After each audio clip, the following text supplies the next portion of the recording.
শ্রাবণ মাসের চতুর্থ সোমবারকে কেন্দ্র করে জলপেশ মন্দিরে পুণ্যার্থীদের যাতায়াত নির্বিঘ্ন করতে ও পরিচ্ছন্নতা বজায় রাখতে বিশেষ উদ্যোগ নিল ময়নাগুড়ি থানা ও ট্রাফিক গার্ড।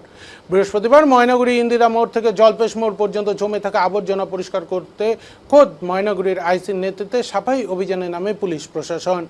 শ্রাবণী মেলা উপলক্ষে জলপেশগামী পুণ্যার্থীদের সেবায় রাস্তার ধারে বহু ভান্ডারা পরিচালিত হয়।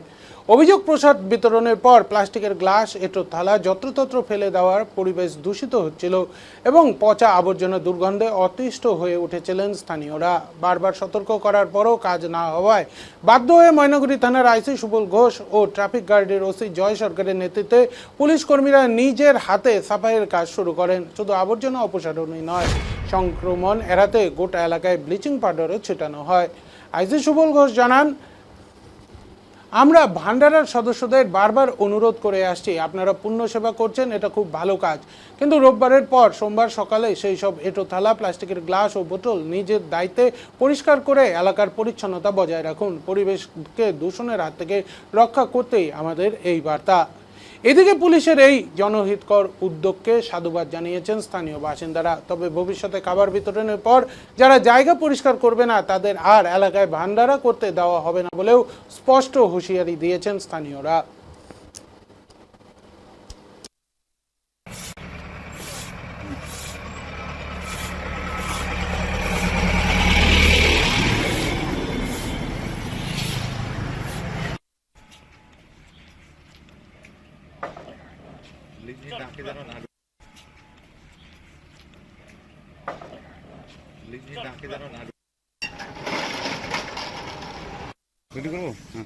বললাম স্যার, এইখানে যে পরিস্থিতি দেখা যাচ্ছিল, আপনারা আপনাদের রাস্তায় নামতে হলো, কি বিষয় আছে? না, সেটা বড় কথা না যে আমাদের রাস্তায় নামতে হলো।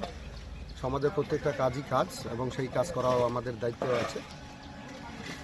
পুণ্যার্থীরা যারা এখান দিয়ে পুজো করতে যান তাদের জন্য যে সমস্ত অনেক পুণ্যার্থী যারা আছেন ভান্ডারা এখানে বসান, তাদেরকে আমরা প্রত্যেক সময়ই বারবার রিকোয়েস্ট করছি যে আপনারা যে ভান্ডারাগুলো দেবেন সেই ভান্ডারাগুলোতে প্লাস্টিক ব্যবহার করবেন না, প্লাস্টিকের গ্লাস, কাগজের গ্লাস ব্যবহার করুন। আর যাদেরকে যেই প্রসাদ দিচ্ছেন, খিচুড়ি বা পুরি সবজি যেটাই দিচ্ছেন না কেন, সেটা সুন্দর করে খাওয়ার পরে সেইগুলোকে একটা ডাস্টবিনে রাখুন এবং কাগজের গ্লাসগুলো জল খাওয়া হয়ে যাওয়ার পরে সেইগুলোকে ডাস্টবিনে রাখুন।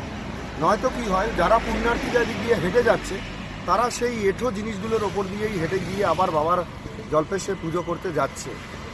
তারাও একটু অসুবিধা, কারণ একটা আমরা পুজো করতে যাই একটা পবিত্র মানসিকতা, পবিত্র শরীর নিয়ে, যেহেতু স্নান করে জল নিয়ে যাওয়া হয়। তো প্রত্যেককে আবারও আমরা অনুরোধ করব, যারা এখানে ভান্ডারা দিচ্ছেন তারা ডাস্টবিন রাখুন, তাদেরকে জল প্রসাদ যেটাই দিচ্ছেন সেটা খাওয়া হওয়ার পরে সেটাকে ডাস্টবিনে ফেলানোর বন্দোবস্ত করুন। কেউ হয়তো না ফেলে চলে যাচ্ছে, আপনারা সেটাকে করার বন্দোবস্ত করুন। এভাবে যদি রাস্তা নোংরা হয়ে থাকে, যে সমস্ত পুণ্যার্থী আছে আবার পুজো দিতে যাচ্ছে তাদের জন্য খুবই খারাপ। তারা খুব মনের পবিত্রতা নিয়ে পুজো দিতে যেতে পারে না এবং তারপরে যখন রবিবার সোমবার চলে যায় এখানে ওয়েস্টেজ যেগুলো থাকে সেগুলো প্রচণ্ড গন্ধ হয়। এই গন্ধ হওয়ার জন্য পথ চলতি লোক এবং আশেপাশের বাড়ি যারা আছে তাদেরও কিন্তু খুব সমস্যার সম্মুখীন হতে হয়। তাই আমি আবারও প্রত্যেকেই অনুরোধ করব, আমরা পুলিশের যারা আমার ট্রাফিক ওসি আছে, আমার এখানে যারা দেখছেন সবাই আমাদের পুলিশ কর্মী আছে, যারা করছে প্রত্যেকেই আমরা হাত লাগিয়ে আগামী রবিবার সোমবার আসছে পুণ্যার্থীরা সুন্দর করে পুজো দেওয়ার জন্য আমরা রাস্তাটা পরিষ্কার করছি। কিন্তু প্রত্যেককেই অনুরোধ করব, যারা ভান্ডারা দেবেন তারা যেন সুন্দর করে সেই পরিষ্কার রাখেন, ডাস্টবিন রাখেন। আর তাদেরকে আরেকটা অনুরোধ করব, আপনারা আপনাদের মাধ্যমেই কোথাও যেন কোনো মাইক বক্স, কোনো গাড়ি বা কোথাও যেন তারা ইউজ না করেন। তাতে আপনারা দেখেছেন বিগত দিনে এর জন্য অ্যাক্সিডেন্ট হয়েছে এবং অনেকের ক্ষতি হয়েছে, সেটা যেন ওনারা না করেন। আমার নাম রতনলাল লস্কর, আপনি তো এখানকারই বাসিন্দা। তো প্রতি রোববার এবং সোমবার যে শ্রাবণী মেলা উপলক্ষে যে আমাদের জল ঢালা থাকে জলপেশে, সেখানে অনেক ভান্ডারা রাস্তার পাশে কিন্তু বসে। তারা দেখা যাচ্ছে ভান্ডারাও যখন রোববারে শেষ হয়ে যায় ওরা সকালবেলা বেরিয়ে যায়, কিন্তু তাদের অজস্র পাতা থালা নোংরা জিনিস সব ছড়িয়ে ছিটিয়ে এখানে ফেলে যায়। তো সেই জায়গাটা পরিষ্কার করে না, তার ফলে কিন্তু নানা রকম রোগের সৃষ্টি হতে পারে। দুর্গন্ধ ছড়া, আশেপাশে লোক থাকতে পারে না।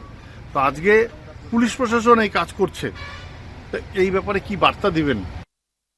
তপন কুমার সরকার। বললাম এই যে ভান্ডারা যে বসে, ভান্ডারা যে অবশিষ্ট সব জিনিসপত্র ফেলে যায়, তাতে দুর্গন্ধ রোগ ছড়াতে পারে এবং আশেপাশে লোক থাকতে পারে না, এই বিষয়ে কি বলবেন? এই বিষয়ে অনেকদিন আগে থেকে একটা মন্তব্য করছিলাম। আমরা যখন ভান্ডারার সব প্যান্ডেল তৈরি করে তখনও বলা হয়েছিল যে রাস্তার পাশে অনেক খাওয়ারের দোকান আছে, যারা পার্মানেন্ট দোকান, ওই সমস্ত দোকানপাট তাদের স্বচ্ছ পরিষ্কার থাকে, কারণ নোংরা থাকলে তো লোকজন ওখানে আসবে না। আচ্ছা, বলার পরও ওনারা বলছে না আমরা পরিষ্কার করে রেখে যাব, কিন্তু তারপরেও দেখা যাচ্ছে 2-3 দিনের মধ্যে কোনো খোঁজ খবর নাই। আমরা নিজেরা উদ্যোগ নিয়ে কিছুটা আমরা নিজেরাও পরিষ্কার করছি, কিন্তু যারা অরিজিনাল এই ভান্ডারা তৈরি করছে তাদের কোনো হেলদোল নাই। কিন্তু এবার থেকে যদি এই অবস্থার মধ্যে যদি এরা যদি কোনো পরিবর্তন না করে, তাহলে আমরা এই ভান্ডারার প্যান্ডেল আমরা করতে দেব না। এটা আমাদের কমিটি একটা বানিয়ে নিয়ে আমরা এটা সিদ্ধান্ত নেব। তো আরেকটা বিষয় হলো, আজকে দেখা যাচ্ছে যে পুলিশ প্রশাসন এগুলো পরিষ্কার করছে এবং ব্লিচিং দিচ্ছে। পুলিশ প্রশাসন এর আগেও অনেকবার বলে গেছে ভান্ডারাদের যে জায়গাগুলো যেন নোংরা না হয়, কিন্তু এদের কথা গ্রাহ্য করে নাই, যার জন্য এখন বাধ্য হয়ে পুলিশ প্রশাসনকে করতে হচ্ছে। আর প্রশাসন যেটা করতেছে এটা ভালো উদ্যোগ, জনসাধারণ ভালোভাবে দেখছে, এই উদ্যোগটা ভালো।